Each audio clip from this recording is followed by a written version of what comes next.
Hey guys, it's Rodney and welcome back for another Worksite Wednesday.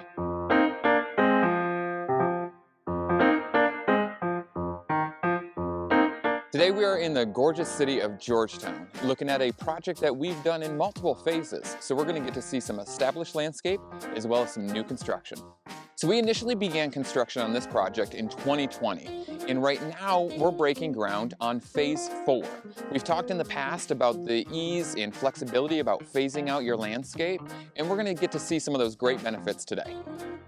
One of the great benefits of phasing out the landscape is that you get to see your landscape establish as we continue to add to it. One benefit here in phase 1 was the utility screening. And a lot of these plants went in as little 1 gallons or 3 gallons or even 5 gallon plants that we're getting to see 3 years of growth out of now. The Damianita, loving this sun and thriving, is getting to establish and fill in, including the Texas sage, which is screening our utilities from our house view, as well as the mountain laurel from the street side. Another great benefit of phasing out the landscape is that you get to see what's really going to be successful in your yard.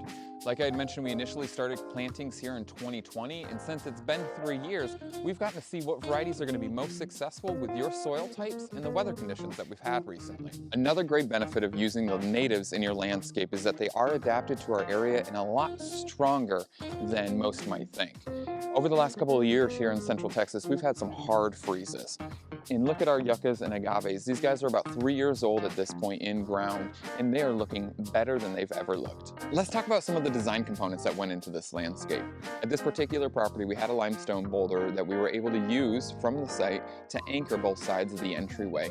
We then came in with a pea gravel top dress, which is going to be our smaller gravel around, much easier for our natives to grow around and still seed and spread as we want them to do.